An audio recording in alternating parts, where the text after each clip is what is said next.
Good afternoon, everyone. My name is Andrew James. I'm chairman of HAWCE, and you're very welcome to our HAWCE event this afternoon, which is on the future of the office. We're going to wait a few minutes for people to log in and join us. But thank you very much for joining us, particularly on such a beautiful afternoon. Been an interesting 12 months or so in terms of looking at the future of the office and also future of retail space. And I hope this afternoon we'll be able to canvass some views and get your opinions and questions on some of the developments that have been over the last 12 or 18 months. In terms of the schedule for this afternoon, we're going to have two presentations. We're going to have a presentation from Mark Carter, who's partner and head of commercial property in our Cheltenham office, and from Katie Underhill, who's the head of our marketing team, and also from Oliver Workman, who's a partner at THP Surveyors in Cheltenham. And we've involved Oliver, Mark and Katie because they've all been involved in various surveys which Harris and Clark Rickaby's have done over the last 18 months or so. We actually started doing the survey and had the idea for the survey on the future of the workspace before the pandemic hit.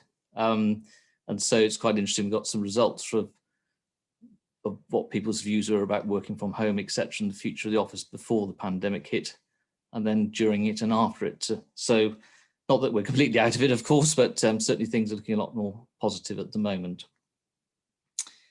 So just looking now in terms of numbers of people joining, I think the numbers are going up on the speedometer. So anyway, I hope you're all well. I'm looking forward to this afternoon's session.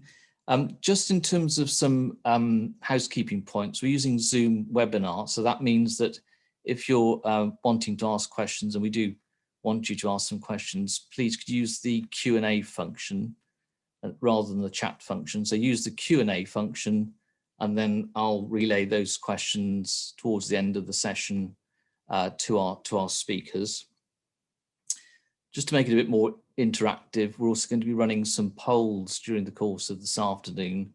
So again, if you could kindly give your opinion, there'll be multiple choice. If you could give your views using the system which Katie will explain to you in her talk, then we can get some live feedback from you, which would be really useful and much appreciated.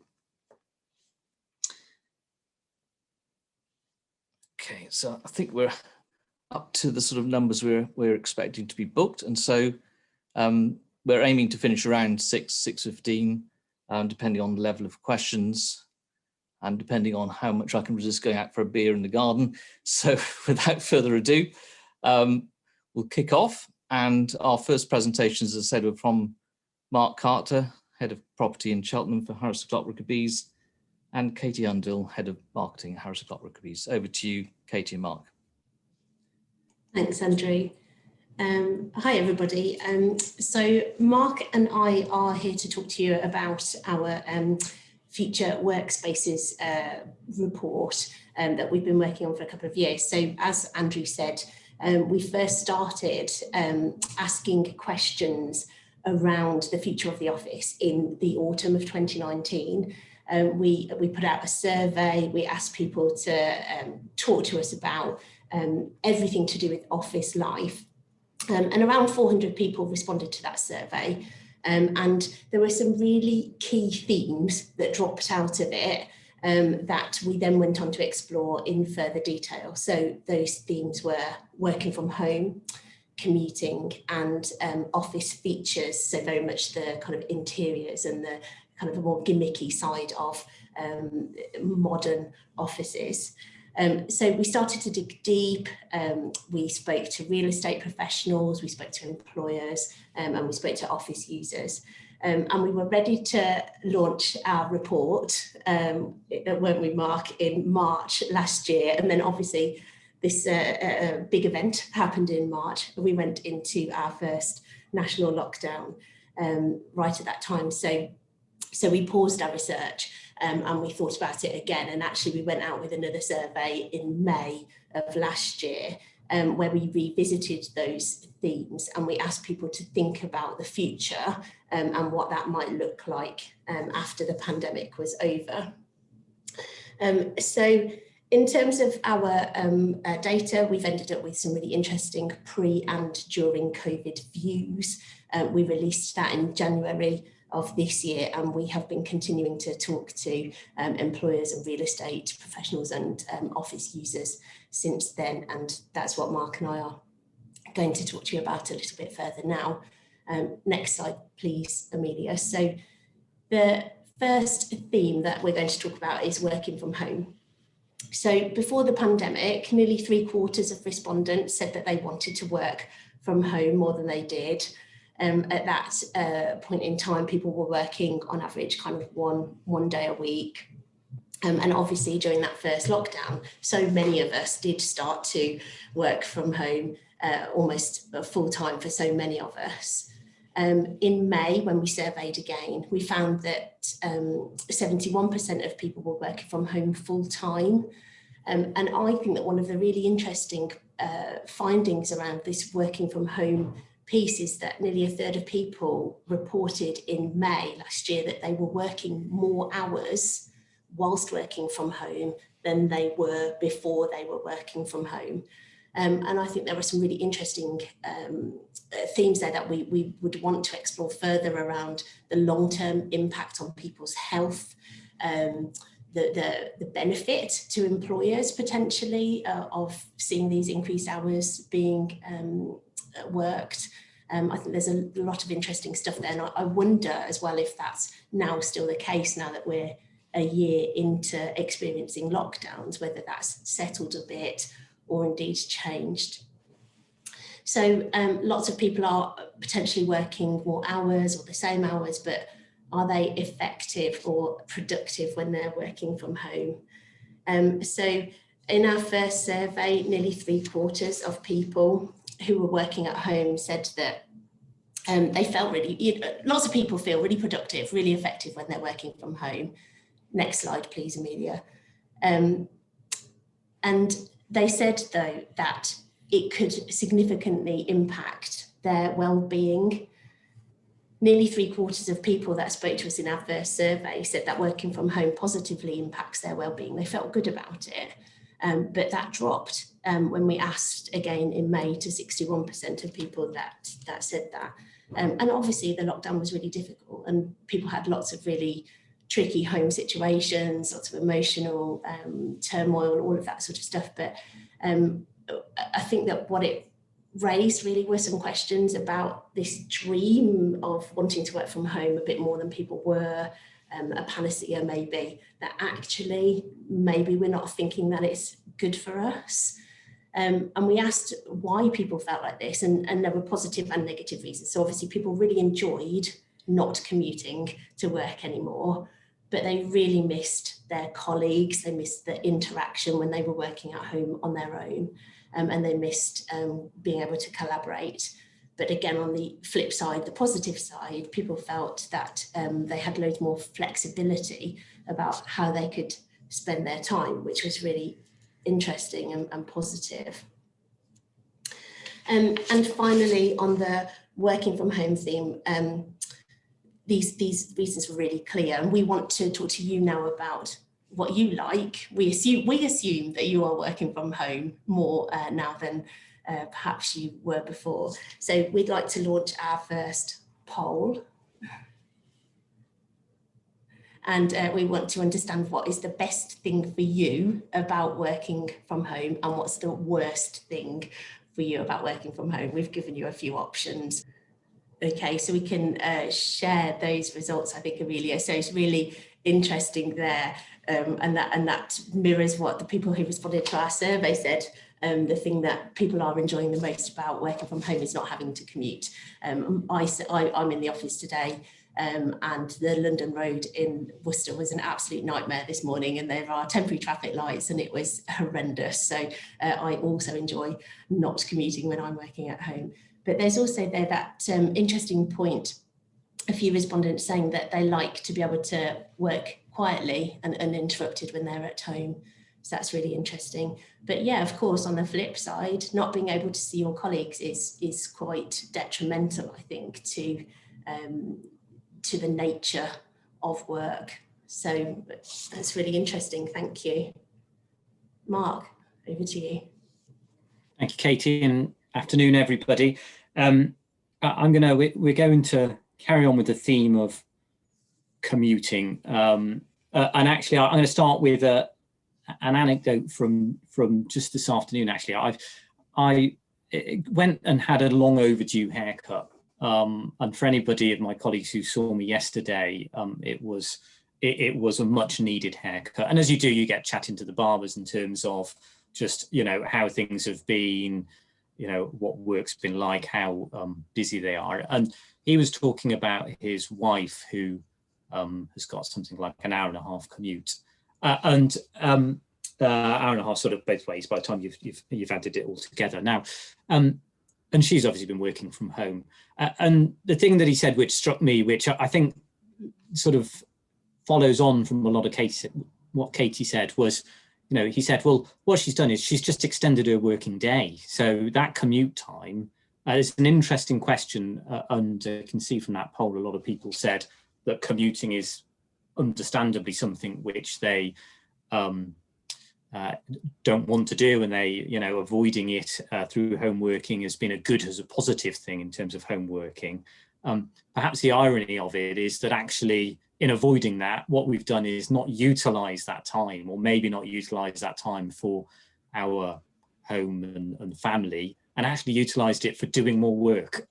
So it'd be interesting to see if people's thoughts and comments are similar to that. So there's some other statistics, as you can see here on the slide, in terms of commuting. Average commute 35 minutes, with 13% saying their commute was frustrating. I can't believe it's that low, quite frankly. I think it must be much higher than that. And I suspect that if you poll people in the centre of London going on the tube every day, you would probably find some of those figures quite different.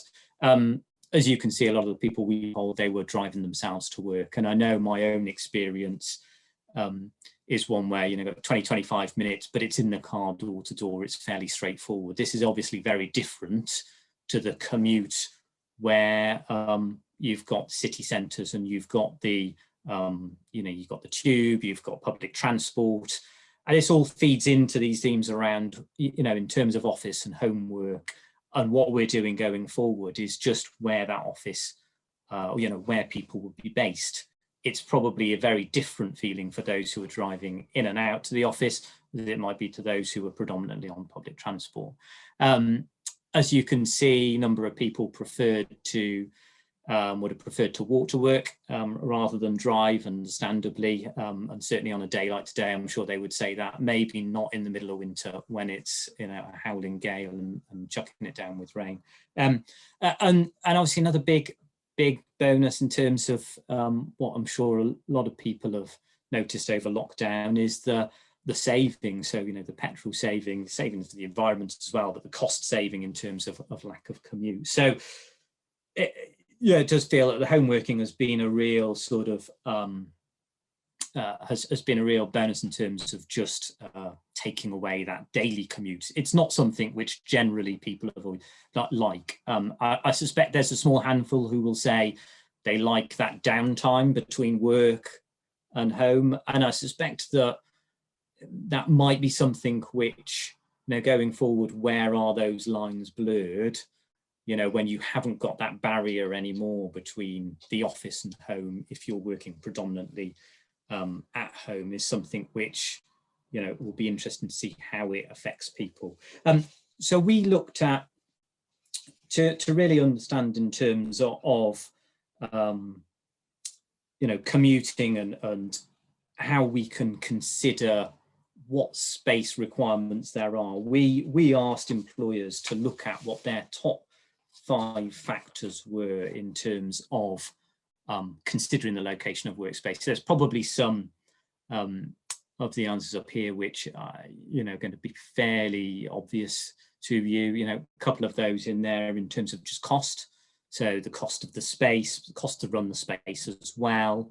And then those are around location and the type of space available. Now, I'm sure when we come to pick up on Oliver's section later on, he's starting to look at trends, he's starting to look at what the current state of the market is. Then, you know, some of this comes back into play because, you know, although people will say that the cost of space available is an important factor, ironically, the cost is going to be affected by the you know, how popular different types of location and space is. And I'm sure some of those themes Oliver will pick up in terms of at the moment where we might see the future going. So we're going to, in terms of just looking at this bit, we're going to now launch our second poll. So this is looking at what you think is the most important factor for employers when making decisions about the location of their space. So, Mark, can you see the results? So cost. Yeah, I can see those now. So perhaps unsurprisingly, cost right up there at the forefront in terms of, and that's going to be often going to be the case, and no doubt Oliver will pick up in terms of, like I said, some of the themes going forward in terms of what's hot and what's not in or likely to be in terms of the property office market, because of course if there's demand in certain areas, then that in itself might create those higher costs. There's also obviously a range of other elements down there. I see lease flexibility right down at the bottom, so that kind of that puts an end to all as property lawyers. So obviously leases and what's in leases and flexibility of leases is not at all important to anybody. But yeah, there's some interesting results from that. Thank you. I think there's also some Q&As coming through in terms of that. And interestingly enough, that someone putting in there referencing quality of the space, which we'll pick up in a minute in terms of the internal office space and how that's how that's adapted and how we're going to look at that in the future, and also location. Someone there obviously said city centre location. They've obviously got a nice easy commute into the city centre perhaps. So I have a few final points just to make in terms of this section, perhaps things to think about in terms of the Q&A, and pop some thoughts down for us to pick up on later in relation to sort of working from home and that split. And those are really, in terms of working from home, do we think our residential accommodation is fit for purpose? So we're talking, obviously, we've been talking about predominantly the office space, and we'll go on to talk about the internal office space. But in working from home, that experience of working from home is going to be very different for a number of people. I've got a number of people in my team, some of whom will have a nice, quiet space at home where they can work from home. It's perfect for them. You're going to have others who have got smaller accommodation where that mix of home working doesn't work as well. The other thing linked to that is in terms of green space. How do we use our open space much more over the last months? Are out of town business parks going to thrive or die? There's a question perhaps for people to think about, and pop some thoughts down in the Q&A. We've already had someone saying city centre location is, works well for them. What is the future of the office park? Is it actually one where it's very easy for people to get to commute in by car? If you create the right kind of space, can you attract people to it? And what will happen to our high streets is something else we can think about and pick up in terms of the Q&A. Retail, obviously a challenge. Huge challenges over the 12 months, as we will all know. What can we do in terms of repurposing the high street where we need to? And is that more office space which is needed in the high street, as against the office park? So perhaps some things for people that we would really be interested to hear what people's thoughts and views are. And no doubt we can pick up some of that further in the Q&A. For now, Katie, I think I'll hand back to you. Thank you. Thanks, Mark. Yeah, so this next slide. So it is interesting. So as Mark said, so in our poll, someone had indicated that quality was clearly one of the key factors for people making decisions about their office space. And I think that does lead us nicely into this next section. When we think of quality, we obviously think of the exterior of the building and all of those aspects, but also as when we're inside, we're thinking about the quality of the interiors and what's around us and what it looks like and all of those aspects. So we really wanted to unpick that. And I'm going to use the word gimmicks as well, because we did start our survey with this premise, actually, that pool tables and bean bags and, you know, are those things really good for our productivity, or are they gimmicks? And I think it's a really interesting topic that you can have a conversation with anybody about, and Mark, you're going to pick up about that in a minute. But what I'll just talk to briefly is about hot desking. Hot desking has been a source of debate for many, many years, hasn't it? And in our survey, one of the most valued features that respondents reported enjoying was having their own desk. And you'll know as construction professionals, real estate professionals, that this kind of dilemma around space use and matching up the working from home revolution with being in the office will lead to questions about how we use our space. And if everybody wants their own desks, but we're going to potentially downsize our floor space, how does that all stack up? So we did explore hot desking in quite a bit of depth. It's clearly a space saving solution. And it's a great way to collaborate with people and work with other people. But lots of people report hot desking having a negative impact on their productivity. And there is some science around the fact that, you know, it could be because you don't feel like you have a sense of place when it's a hot desk. You know, sometimes having familiarity can help you feel more productive, notwithstanding the fact that you don't have to get all of your stuff out in the morning. So I worked in a place with pure hot desking for 3 years.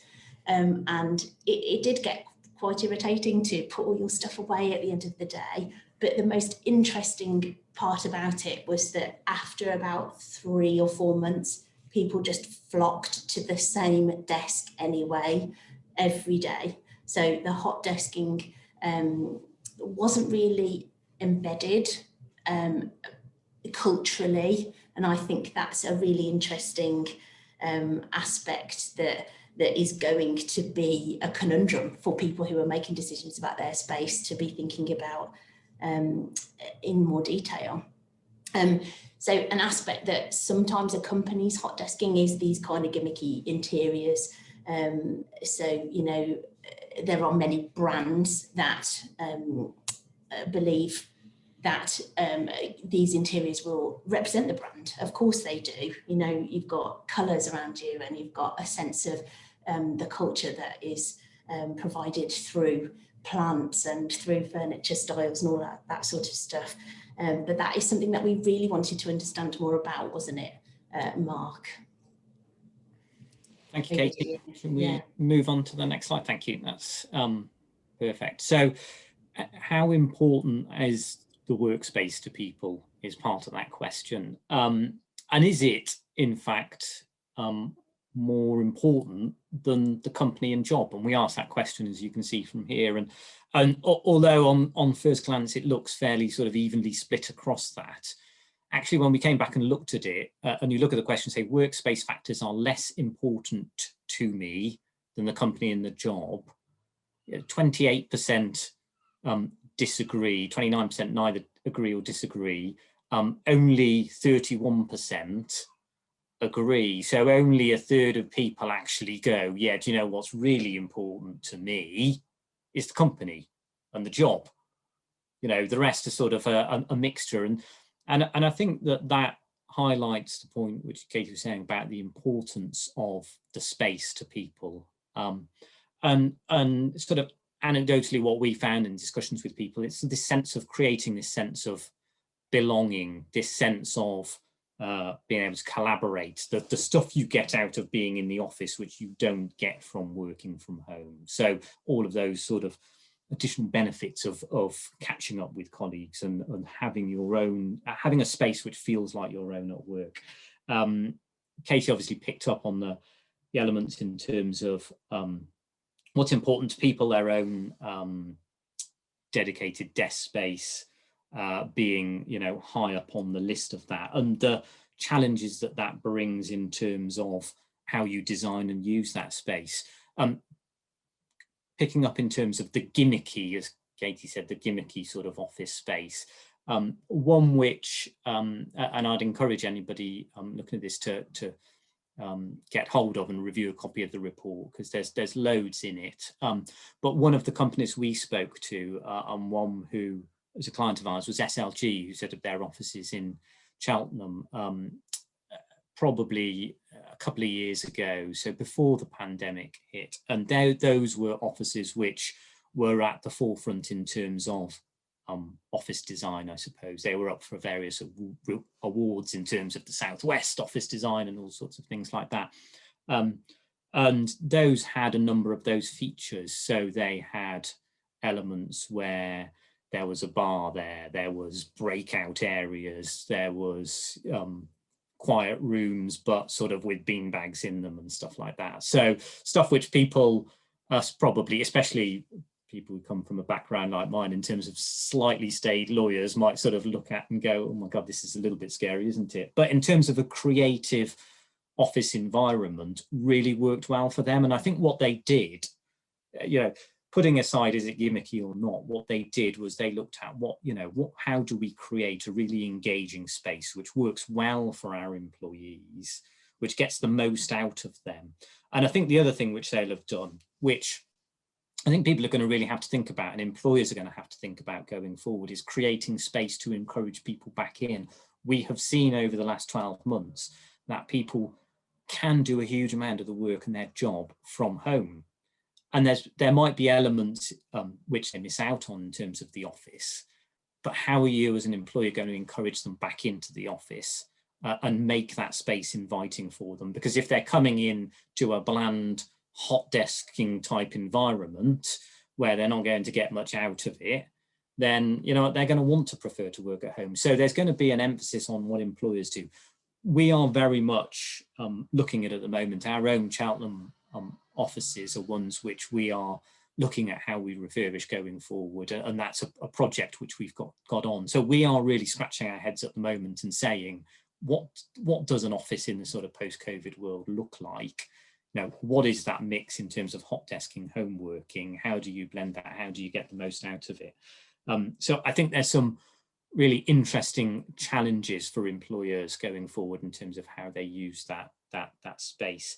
And I think that leads us probably on to our next poll. So if we can pull that up, and this is looking at, so you can pick 3 on this one. So this is the 3 matters which matter most to you when you're working in the office. And if you can pick 3 and submit. So I did see, Mark, that someone has put in the Q&A that they have worked for 27 years at home. Well, we have at least got a clear front runner, which is the being near to the people that you collaborate with, and that comes back to the point of that we found through the survey, which is that people miss the office, they miss the people. The desk space is perhaps not as high up there, so obviously people on this call perhaps not as chained to their own personal desk as some of the people we polled, but yeah, I think that from my own personal experience, what have we really missed out on, or all of us have missed out on the last 12 months? It's that sort of daily sort of contact and communication with colleagues that you just don't get, and you can't get through Team and Zooms and all of those in quite the same way. Good, thank you. Katie, should I hand back to you? Thank you. So next slide, please, Amelia. I think that this is a perfect quote, actually. So it's really interesting that that you identified that it is the collaboration that's really interesting to you.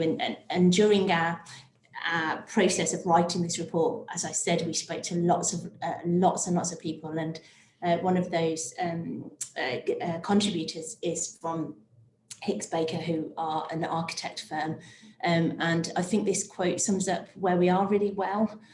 So the cost and right sizing of operational space remain important, but maximising the collaborative nature of a good working environment and staff wellbeing are now the key factors that are determining choice of office space. So I think that's really interesting, and it'll be really interesting to see what Ollie says as well in terms of trends and future gazing.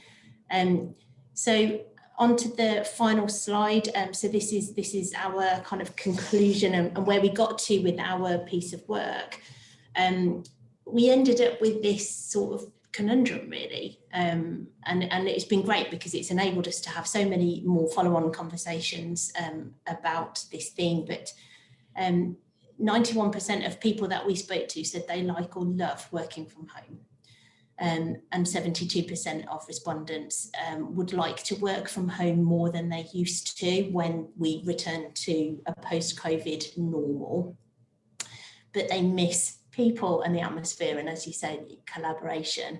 So it's a really interesting point about how we can facilitate our need for working with other people, and obviously the need of our jobs and our productivity to connect with other people in workspaces, and ensure that we can balance all of these factors against cost and all of the other key factors that are important to employers. So that brings us on to our final poll, I think. Mark, I'm just going to check the Q&A. And this is bringing it back to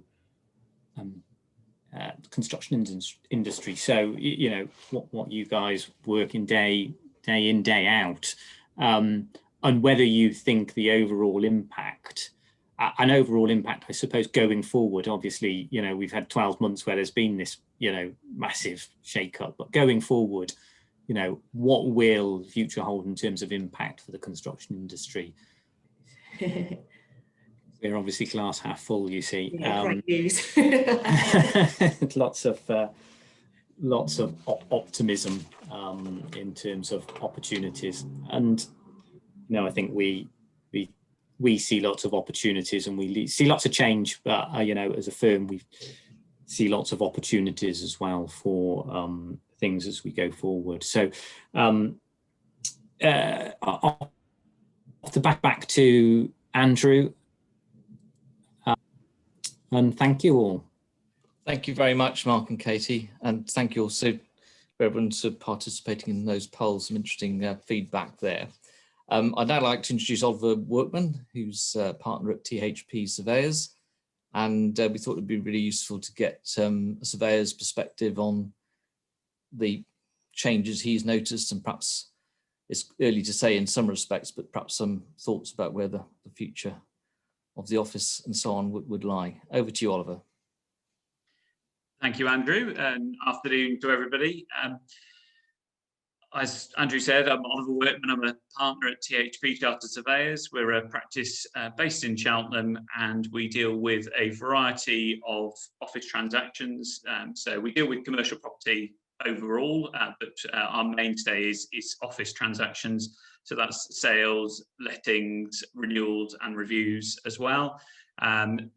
Just to give you a bit of a flavour of the sort of activity we're involved in prior to COVID, so up till sort of February, March 2020, we were involved with over 350,000 square foot of office transactions during that period of time. As Andrew and others have said earlier, I've been asked to give my sort of comments on what we're seeing as the sort of general trends and activity going on in the marketplace, what's happening on the ground, on the sort of front line of office activity. And I'll try and give you a bit of a flavour of what we're seeing at the moment. So to provide a bit of context, a bit of a backdrop to start with, obviously no surprise to everybody that the office market has struggled a little bit over the last 12, 15 months. The work from home message, which has come through pretty clearly from the government, they were sort of umming and ahhing about changing that last September, but obviously reverted back to type very quickly. That has meant that the majority have been working from home, certainly in the office sector, and it's resulted in a limited number of transactions occurring. So the evidence there is still a little bit patchy because it's still fairly up and down. And as Katie and Mark referred to earlier, in terms of their analysis and their publication regarding the future of office workspace, one of the things that we've seen a lot of over the last year, including the HCR publication, is all of these social media or mainstream media articles all about the demise of the office. You know, the office is over, it's finished, nobody wants to be in an office anymore. Working from home is certainly the way forward. If we were rewound back 12 months and we were doing this seminar then, I probably would be very worried. It was certainly a honeymoon period, and I note that sort of some of the results that Katie and Mark had in their sort of reanalysis was shortly after the first lockdown or during that first lockdown. And there was very much a excitement about working from home, not having to commute, not having to, having all the benefits of maybe cost savings of transport and so on and so forth, possibly a bit more time with family.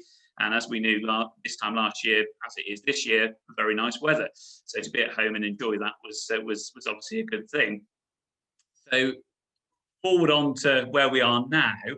And as I've heard many people comment generally about the third lockdown, the most common phrase I've heard is, this one was a lot harder than the other two. And what we're seeing, certainly coming through, is that maybe that honeymoon period is at least coming towards an end, if not over. And we're starting to see people maybe starting to reignite their passion for the office a little bit more. And as we sort of start to move into 2021, and certainly the first few months of this year, we're starting to see that show out in terms of an uptick in inquiries, generally more office activity in the office marketplace, which has been really positive. The slight caveat with that is that 2020 was quite a low base to work from, but certainly in 2021 we are seeing a lot more activity, a lot going on. Just as in terms of a general overview of what that looks like, the rent levels, I would say, not too dissimilar to where we were pre-pandemic. And if there was any sort of movement, you're probably looking at about sort of a 5–10% reduction. Obviously, as I said before, there's a limited number of transactions, so it's difficult to see a full clear theme. But certainly at maximum sort of 5 or 10%, landlords are holding fairly firm on that, and they're being able to do that. Lease durations, I think Mark referred to it earlier, not really changed. People are seeming, there was an expectation maybe that there would be a move to short-term flexible space and everybody would be not wanting to commit long-term. But actually, so far, the evidence there seems to be suggesting that we're having similar lease terms to what we had prior to the pandemic, which is really positive certainly from a landlord's perspective. Incentives-wise, again, similar, possibly a little bit stronger. Out of the two, between rent levels and incentives, probably you're seeing more incentives than more movement in terms of incentives rather than rent levels. So that's an interesting thing that's going on so far this year. One of the major trends, and again, I know Mark and Katie touched on this, I think it was Mark who actually who sort of raised the question about this, was about out of town. Now, in the last 12 months, what has changed quite significantly over the last 12 months is the shift to desire of out of town offices. So prior to the pandemic, and I'd say certainly the 5 or 6 years prior to that, there was always a stronger demand for town, city centre accommodation. However, what we're seeing at the moment, certainly the last 12 months, the demand and the transactions of out of town offices has significantly outstripped the demand and activity in town and city centres, which is quite a significant shift in a different direction. we deal with one site which is a sort of rural collection of barns. There's a farmer who has converted them, quite a brave move, I guess, during a pandemic, that he's converted them into offices. 15 units of these came onto the market mid-March. They're all under offer. And if you'd asked me that 2 or 3 months ago, I would have been bowled over, but that has happened. And we're certainly seeing that sort of desire for out-of-town space. Now, that could be because people don't have to use public transport. It could be because people want that, you want something a bit further out that's a bit easier to get to. It could be that typically most of the out-of-town spaces are smaller demises. Obviously, we're guessing with those. But one thing that's sort of been quite clear with that is that the space that is of interest to people is space that's got a bit of character. Like we said about the barns, there's rural barns, old sort of dairy buildings, anything that's got a bit of red brick or a bit of character to it. It seems to be the trend that we were seeing in town centres. That's playing out now in out of town, which is quite an interesting change, which is obviously giving us food for thought at this stage. Another point, another trend that's going on is it's smaller transactions. Over the last 12 months, it's not been any, there might be the odd exception to the rule, but most transactions have been sub 3,000 square foot. And what we believe is that the larger businesses, the bigger corporates are waiting for that work from home message from government to either be removed or get some comfort that it's definitely going to be removed. Obviously, we're expecting that to happen in June, and that's the sort of roadmap that's in place. But the impression we get at the moment is those bigger companies are saying, well, we'll believe that when we see it, and therefore maybe holding back their decisions for a few more months, just in case something changes, because that obviously hasn't happened for the last 12 months at all. Another key trend that we're seeing, and again, it's been touched on earlier, is the flight to quality. It was occurring prior to COVID, and we were certainly seeing that desire for better quality space. Now, that could be character space, as I've mentioned, that's got something unique about it, but equally, it's not just a case of doing something that's sort of rustic and it will just work well. It's still got to have good quality to it, good design. We deal with a building called Formal House. It's one of its previous uses was a Morgan car warehouse, which I know some of you will be familiar with. And the owners of that building have invested heavily in it, and they've stripped back the space. It is exposed red brick walls, galvanized steel trunking, stripped floorboards, sort of industrial lighting. It really fits that sort of Shoreditch office type look. Now, again, as I mentioned with the other site, the out of town site, there's been a lot of interest in this building since the start of 2021. And in terms of a sort of town city centre location, that has been one site that has been, there's actually outstripped demand compared to others. And again, it's not a cheap option. It's probably top end in terms of the rents, comparable rents for similar type properties.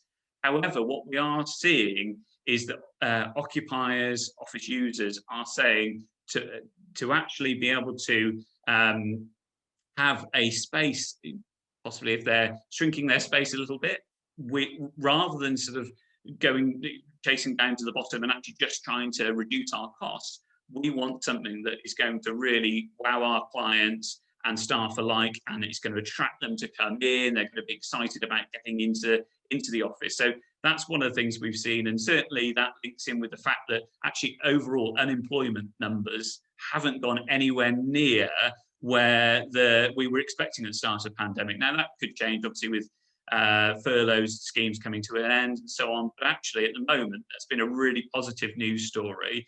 And certainly in sort of region that we're in, the staff market is still highly competitive. You've got to compete for the best staff available. Occupiers know that, and they make sure that they do their best to make sure that they've got the best on offer so that they will recruit and retain the best staff. Looking ahead, what does the future look like? Now, I'd be lying if I said I could tell you exactly what's going to happen, because I think anybody who tells you that is a liar. But trying to sort of glean from the sort of experience that we've had so far over the last 12, 15 months, and obviously looking ahead to this year, try to sort of put together some thoughts. We are seeing, which, you know, I don't like to say as someone who's involved in a lot of office transactions, we are seeing a bit of a downsizing trend, where people are looking at having a sort of, they come to a lease event and they're thinking, well, okay, what are we going to do? We have seen some looking at as much as 50% reduction, but typically I think most of maybe sort of 5 to 15% are sort of shaving off of space. There is obviously going to be changes in the office market, and we've talked a lot about those, and those have been fast forwarded a bit quicker than maybe it would have been before. And certainly there's this move towards sort of hybrid or flexible working, where people might work 2 days at home and 2 days in the office, or you may have some people who like to come in early in the office, or those who work later into the evening. And that means that maybe occupiers can have a little bit more flexibility. They can have a bit of hot desking, or they can have desks that people share, that they have different days of the week. So it gives them a bit more flexibility and potentially allows them to shave a little bit of the overall space that they have off. But typically what we are seeing is that they're not downsizing on quality. So actually their overall costs, occupiers aren't necessarily paying any less rent, which again will tick a box for landlords out there. But that's actually quite an interesting thing. So from our point of view, it's probably a very good time to invest in offices, in terms of if you are a landlord or a developer, now's the time to do a good job in terms of whether you're building something new or potentially converting an older, sort of more quirky, characterful building. Now, I know we mentioned earlier that there'd be in terms of home working and so on, that commute is a bit of an issue. I think that what we're seeing is that certainly places like London and the big centres probably are going to be affected by this more, with maybe typically longer commutes. But I don't think in sort of Gloucestershire, Worcestershire, we are immune from that. And I do think that there are, we've talked to tenants who are in the Shard, who have looked at, currently in the Shard, and they're now looking in this region, because actually they've got some familial connections. They still want an office space. It may not be in central London, but it might be closest to where they actually live or where they aspire to live. So it's quite an interesting mix of things that are going on at this stage. One of the things that sort of is maybe a sort of a caveat on all of this is that we don't know the full impact of this moratorium on commercial rent payments. Now, for those of you who maybe aren't as au fait with that, in a similar way with residential, last year the government made it change the rules, or change the law to allow to stop commercial landlords from being able to evict tenants for non-payment of rent. So that's rolled on every 3 months over the period of the pandemic. It was due to end at the end of March. That's now rolled on forward again. It wouldn't surprise me if that rolls on till sort of the time that furlough finishes, maybe in September. We don't quite know. We don't know at this stage, and we would be guessing on knowing how many landlords are expecting a lot more rent from their tenants, and how many tenants are underpaying, or we might be surprised tenants may have paid. Majority of tenants may well have paid all through this period. We're still not sure, but that could have a quite significant impact on the market. So actually, if landlords decided to kick out tenants in September, all those who haven't paid, and there's a lot who haven't, then obviously we can have a significant oversupply of office space, which would then potentially have an impact on sort of headline rents achieved and incentives paid and so on and so forth. I think that our expectation is that landlords and tenants will work together on that, and I think that's the sort of government directive as well. But that's one of the caveats I would say to sort of the overall sort of theme of thoughts, and like a bit more positivity towards the office market as we've got into 2021. So that's all from me, and I will pass back to Andrew. Great, thank you very much, Oliver. That's really interesting. Thank you. And I just want to sort of take some questions. I just perhaps start off with one of my own. You mentioned about this sort of move to, or certainly a bit of a trend for out of office, out of town sort of office accommodation. What do you think the driver for that is? We're still trying to uncover what the real motive is. At this stage, the common theme that I think we're having is that occupiers are typically whilst they've loved town city centre space, it has been more expensive. So there is a cost implication, even though they don't want to emphasise on quality. There is a bit of a cost implication in terms of the best quality out of town office space in the sort of region might be £20 a square foot, whereas the best quality in town or city centre space might be more sort of 25% increase on that. So there is a cost factor in it, and I also think that there's also the geographical changes that we're seeing. So whereas if you've got a group of staff in an office in a location, town centre location, historically it might be quite difficult to shift them because they don't want to move. Whereas at the moment, because a lot of people are based from home, it's less of a sort of difficult subject to bring up. So maybe office occupiers, employers are thinking, well, now's the time to do it before everyone sort of moves back into the office and gets used to being around the amenities of the town or city centre again.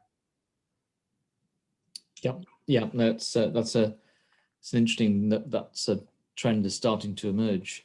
And just taking up some questions, we've had ones through from Jason Whittle of One Creative Environment. So he's asked, what effect has the pandemic had on the importance of employee perks? For example, are people now looking for employers with better benefits, private healthcare, social functions, flexible working, quality of office environment, or is it too early to say?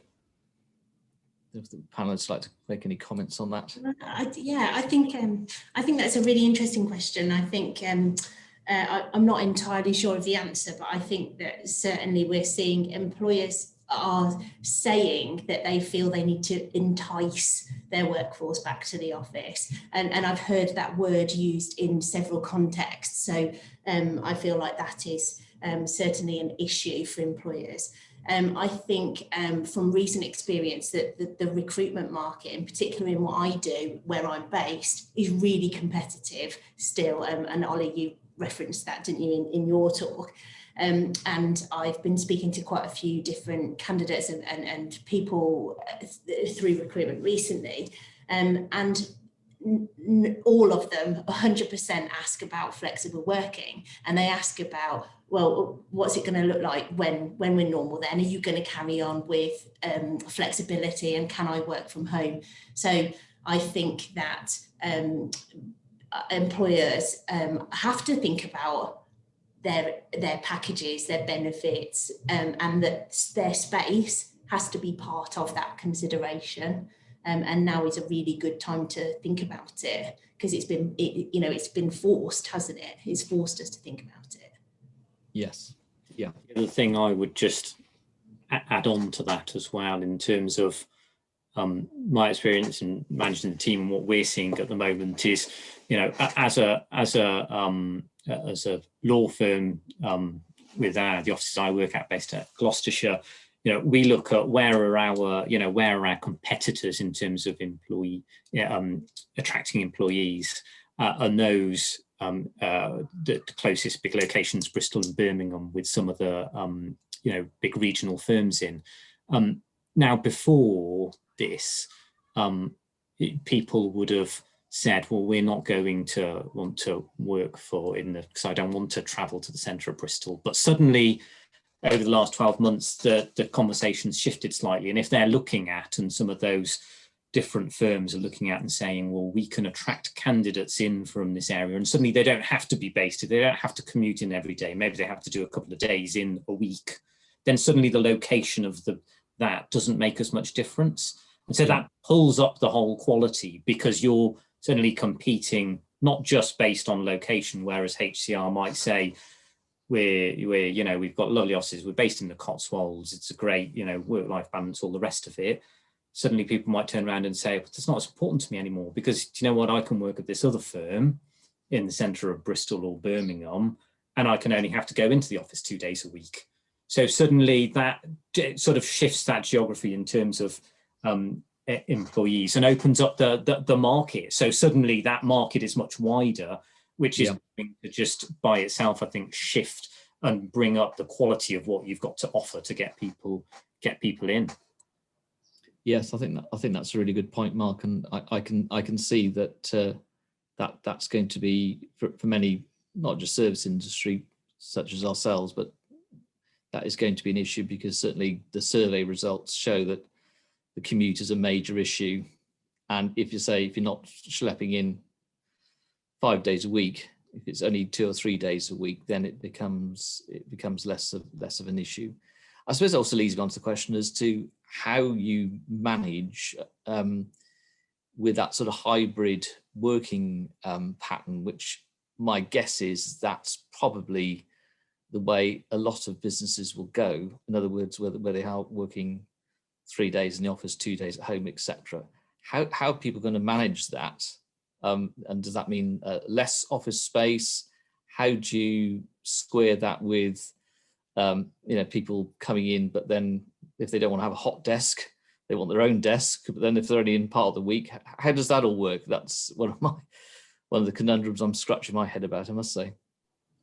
And to add to that, and I was having this conversation the other day with someone, is that you'll have those businesses at the opposite ends of the spectrum. You'll have those ones which say we want all of the staff back in, and you'll have those ones which are going fully flexible. And at those two ends, it's relatively easy to manage. That bit in the middle is where it's going to be a real challenge for people. And I can see it in our own business going forward, just managing that in a relatively small team. So you scale that up, and it's going to, I think, be an interesting challenge for employers.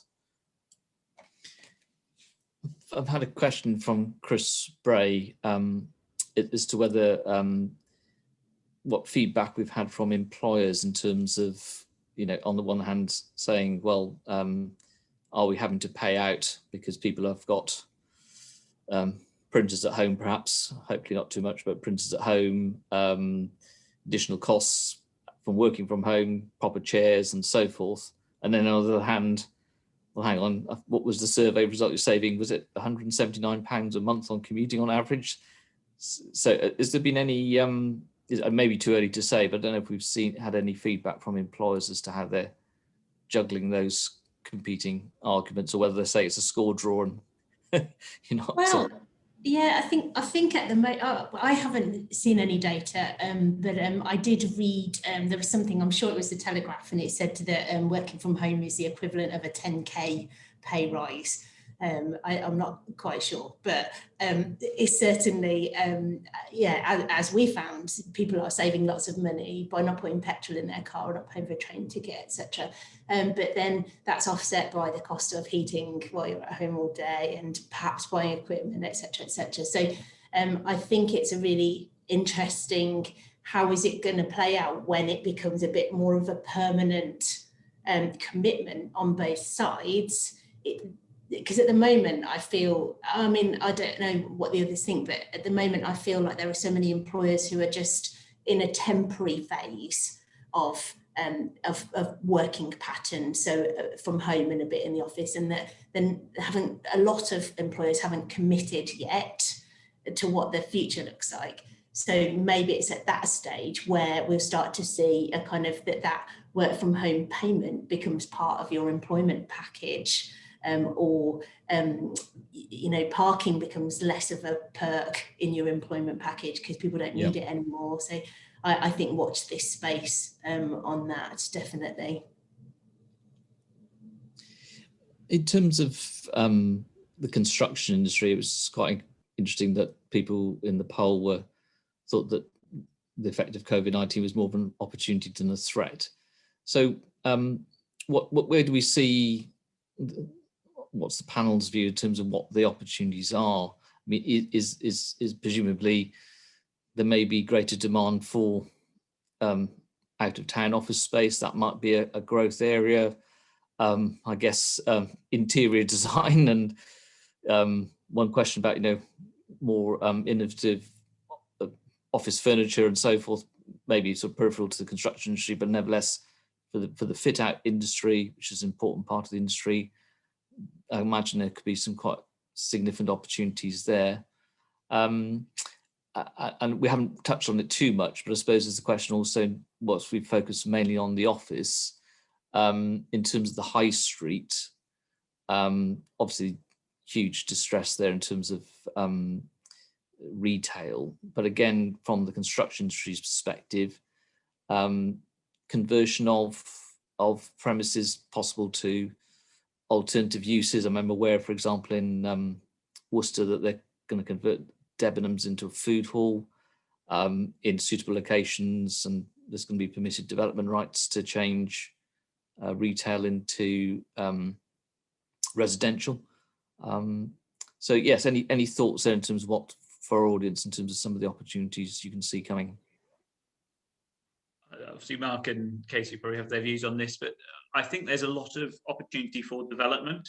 As you mentioned, Andrew, and I think we mentioned a couple of times earlier about out of town office market. I think there is a huge opportunity there. I think there are a lot of sort of niche or unique kind of office parks that were maybe sort of barns or whatever over the years, but with permitted development rights, a lot of those have been swallowed up by residential. So actually there's quite an opportunity there. We even in a sort of anecdotal way, spoke to somebody the other day who's a sort of a local builder, who has said they've never had as much demand for building office pods in people's gardens, and actually there's demand from that sector. There's also what I think is quite exciting for our region specifically, is the fact that I think it probably will be London and, as I said, the big centres who will be hit the most. And actually, for somewhere like the Cotswolds, when Gloucestershire, Worcestershire, it is a beautiful place to live. We're obviously all biased, but it is a wonderful place to live. There's lots of good amenities around. And because it's so popular, I do think there will be lots of people who come from the big cities, who don't like the commute, who think, well, if I'm working from home anywhere, I will come to Worcester, I'll come to Cheltenham, I'll come to Gloucester, one of these locations that's much better for me and my lifestyle. And obviously London's loss would be our gain. And I don't think there'll be a wholesale move, but I do think that there will be some shift, and that potentially, whilst we may lose some sort of floor area for existing tenants, it allows the possibility of some movement and some additional floor space created for new entrants to the market who may well have deeper pockets. Yeah, interesting. I think, yeah, just to follow on from that, and one of the bits we picked up on earlier was the quality of space being important. And interesting, you picking up in terms of the permitted development rights. And obviously, as Oliver said, we had these previously, we had these permitted development rights in terms of office space going to residential.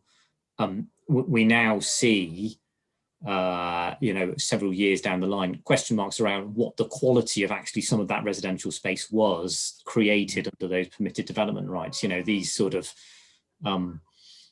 office blocks which were repurposed for residential, but are they really that good in terms of the quality of the residential space? So I think one of the there's plenty of opportunities in terms of repurposing. I think one of the things that people will have to, that we need to try and ensure, is that the quality of the space is right, because what no one wants is as Oliver said, there's a flight towards quality.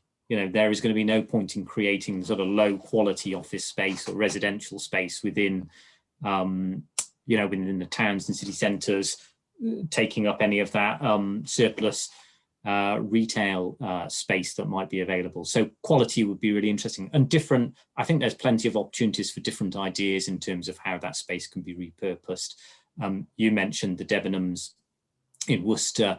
We've recently acted in terms of the Debenhams in Gloucester, which has been acquired by University of Gloucestershire. Really, really positive I think, and living in Gloucester, I do think, really positive move for what is otherwise quite a tired city centre.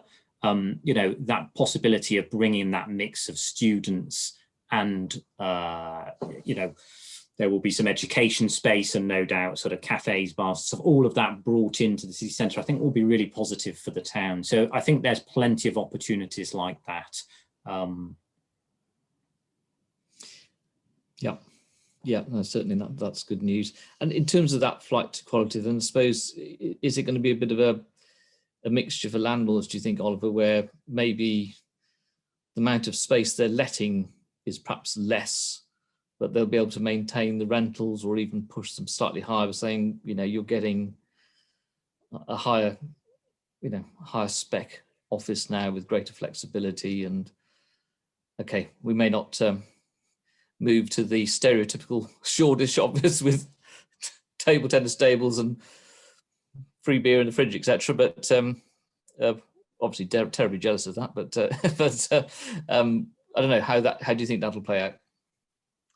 Yeah, I think there's, like with everything, when there's a sort of threat, there's usually an opportunity at the same time, and I think that's what people have sort of said in this poll earlier, that there are opportunities. I do think landlords have got to be proactive on it. I think they need to look ahead and think, well, okay, you know, typically in the past, maybe I had a 7,000 floor plate in my office building in the city centre, and I need to sort of look ahead. And if I've got tenants who are either not paying their rent or giving me the indication that they're looking to move out, maybe I need to sort of consider starting to break that space down, investing in it, and having offering something slightly different. And that may well be not for everybody, as you say, but may well be that the SLG model that Mark talked about earlier, and having sort of quite different sort of facilities on site, and offering more as a landlord in terms of some communal facilities, and that might be a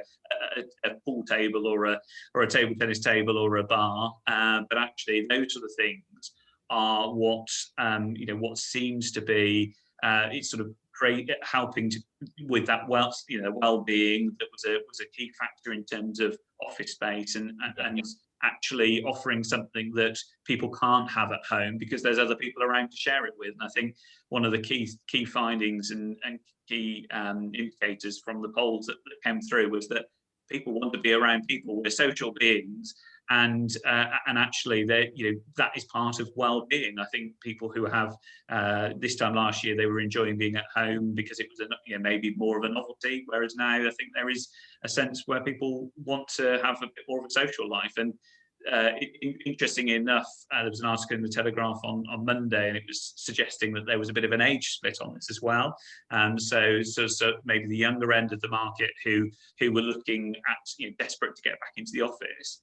And actually, it was more the sort of older end of the market who actually were quite happy to work from home because actually it's a bit quieter, and they're able to get on with the workload that they have in front of them. And it's not necessarily sure what the conclusion is out of that, but it is interesting to see that there is this sort of all these things sort of coming together. But actually, I do feel that there is for the right sort of landlords who are looking ahead and proactive. I think there's definitely opportunities out of this, as opposed to just thinking, gosh, I've got empty space and what am I going to do with it?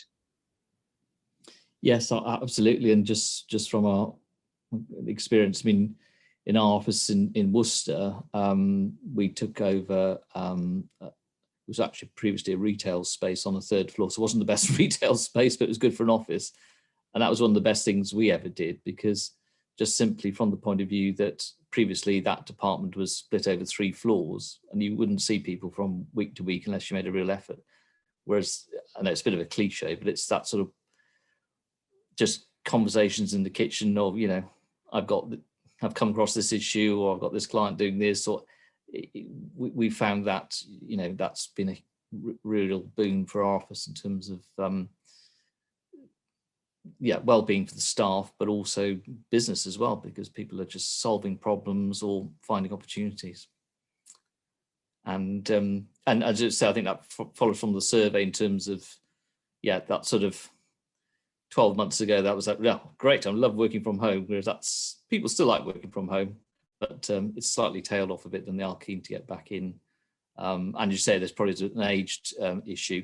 I also think another issue we've grappled with, I'm sure others have as well, particularly for junior staff or new joiners who need training or need to understand that they really do need to be in the office far more frequently. So that's, I think, also a driver to get people in the office. Okay, well, I'm just looking at the time now, and I can see the sun is still out. It's coming up to 6:15.